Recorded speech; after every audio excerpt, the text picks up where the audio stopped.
Let's talk a little bit about Santa Ana specifics or experience in Santa Ana. Sure.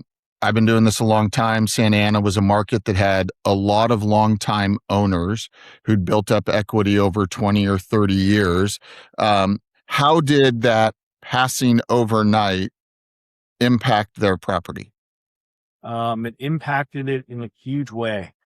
So the law allows for owners to raise rents by 3% or 80% of inflation, whichever is less. So, for instance, this year, owners have been able to raise rents by 2.43% in Santa Ana. It's a pretty big difference compared to the rest of Orange County. As of August 1st, owners in the rest of Orange County are allowed to raise rents by 8.7%. So, when you model that out and kind of look at how it affects value, it's huge. It can be a 30 to 40% difference in cash flow and appreciation over a 10-year period. Um, and so what we really noticed is we've been tracking cap rates, city versus city in Orange County for a really long time. We have a graph that we'll show here that's the last 10 or so years. And what you notice is in Santa Ana, cap rates after the city ordinance passed, they shot up to a little above 6%.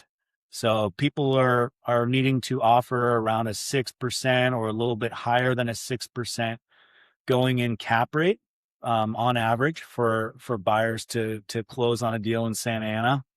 Whereas other cities are down in that 4 to 5% range on average. So from a value standpoint, the same building in Santa Ana, let's say it's a 20-unit building in Santa Ana. Let's say there's the exact same building in Garden Grove, one city over. Let's say the same unit mix, same exact rental income. The building in Santa Ana is going to be 25 to 30% less price wise. It's interesting where, I think a lot of owners feel like, oh, it's not going to affect me, or I'll just wait and see what happens. But overnight, it's taken so much of people's hard work that they did over 30 or 40 years straight out of their pocket, that they won't be able to give to their families, that they won't be able to enjoy their retirement as much. Um, you have any deal examples of kind of what you talked about and how values changed overnight? Yeah, for folks who purchased a property right before or kind of as the city ordinance was passing, I have a great example for you, actually. There was a 19-unit building at 510 South Flower Street. That one sold in December of 2021, so they were already in escrow. Probably non-contingent. Probably non-contingent when the ordinance passed.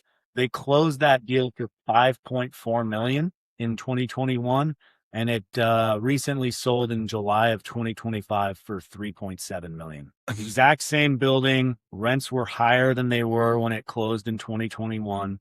So that's just a kind of an indication of what can happen to value, when these things pass. You think about that situation, and over 30 or 40 years, started out with a duplex or a rental house or small building, got themselves up to the point where they could purchase an 80s construction 19-unit building. And when they go to sell it, basically all that equity that they built up over their lifetime, at least a significant portion of it, gone because of an ordinance like that passing.